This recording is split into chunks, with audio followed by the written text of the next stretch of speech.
Halo anggrek lovers, apa kabar? Mudah-mudahan pada sehat, panjang umur, banyak rezeki, dan sukses selalu. Nah, untuk video kali ini kita akan membagi pengalaman bagaimana cara agar anggrek Phalaenopsis atau anggrek bulan ini bisa berdaun jumbo. Saya pernah melihat di alam anggrek amabilis yang berdaun jumbo dan berbunga lebat. Dan juga saya sangat senang merawat atau memelihara repotting anggrek-anggrek yang sakit. Dan ini pun semuanya anggrek yang sakit dan kemudian setelah dirawat mampu berdaun jumbo seperti ini, juga tumbuh spik, double spik ini, dan juga mampu berbunga. Dan seperti ini perawatannya para sahabat. Nah para sahabat, ini mistar 20 cm nih. Sekarang kita ukur kepanjangan daripada daunnya. Nah untuk anggrek ini pun panjangnya lebih dari 20 cm. Tuh. Hampir 27 cm. Kemudian anggrek yang lain pun sama, daunnya jumbo-jumbo. Jadi awalnya saya merawat anggrek ini dengan daun yang rusak. Seperti contoh ini para sahabat. Awalnya ini hanya 3 daun. Nih, daun 1, daun kedua, dan daun ketiga. Dan ketika tumbuh daun yang baru, maka ukurannya lebih besar dari daun-daun sebelumnya. Nah, ini daun yang baru.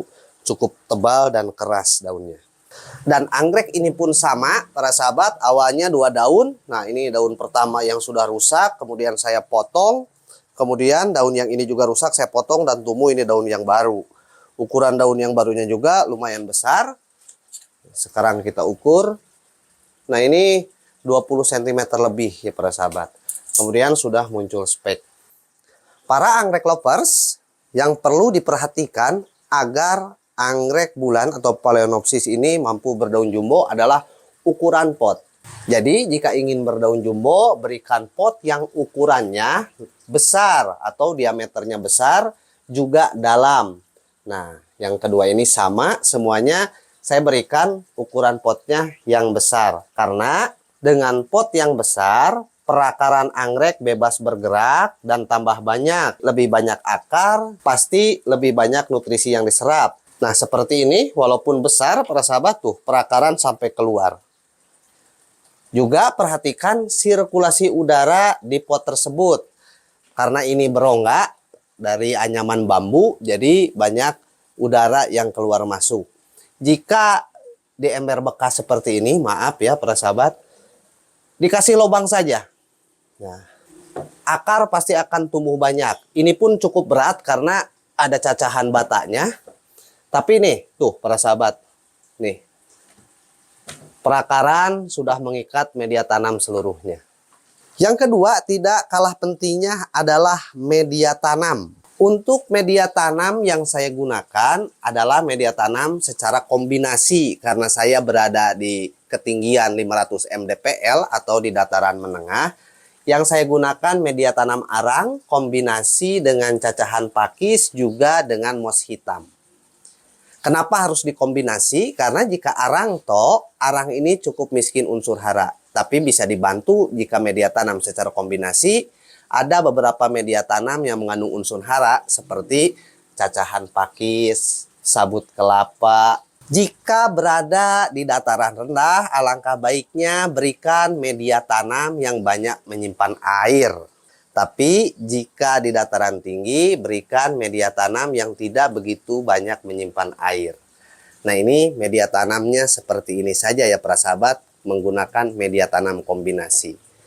Kemudian yang ketiga adalah pencahayaan. Berikan pencahayaan yang cukup agar anggrek tumbuh dan berkembang dengan maksimal. Jadi anggrek-anggrek yang saya rawat mendapat pantulan cahaya matahari secara tidak langsung. Yang keempat, untuk penempatan anggrek itu sendiri para sahabat. Karena anggrek pada dasarnya bersifat epifit, alangkah baiknya ditempatkan di tempat yang sirkulasi udaranya bagus. Dan beberapa anggrek saya letakkan secara digantung. Jadi sirkulasi udara cukup bagus, maka pertumbuhan anggrek pun akan baik dan bagus. Nah, yang paling inti para sahabat, yang kelima adalah pemupukan. Pupuk berperan penting untuk tumbuh kembang anggrek karena setiap makhluk hidup memerlukan nutrisi. Kita bahas untuk pemupukan. Nah, untuk pemupukan di sini para sahabat nih sudah tumbuh 2 spek. Yang ini siap kenop nih para sahabat, spek pertama. Dan yang ini spek kedua. Kita lihat pada media tanam. Nah, di sini para sahabat, saya memberikan pupuk padat seperti, nah ini cacahan cangkang telur. Jadi dibalain saja nih. Cangkang telur, kemudian kotoran kambing nih. Nah, tapi diolah dulu, videonya sudah dibuat. Nah, ini kotoran kambing, pupuk padatnya seperti ini saja. Karena saya tidak pernah menggunakan pupuk kimia sintetis. Hanya menggunakan pupuk organik saja. Nah, selain pupuk padat, selanjutnya cara pemupukan menggunakan pupuk cair yang saya lakukan seperti ini, para sahabat. Selain penyiraman dan pemupukan secara spray, pemupukan dan penyiraman yang saya lakukan secara kocor. Karena apa? Karena media tanam yang besar, dengan pemupukan atau penyiraman secara kocor ini, maka media tanam dan perakaran akan terbasahi semua. Lakukan sampai 3 kali. Melakukan pengocoran atau penyiraman seperti ini.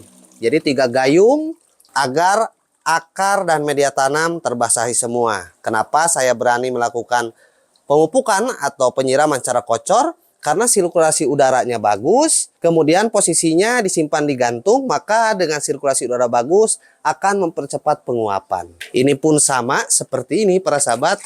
Jadi enak kalau potnya bolong-bolong, maka tidak akan terjadi kebecekan pada media tanam. Sehingga akan terhindar dari kebusukan akar.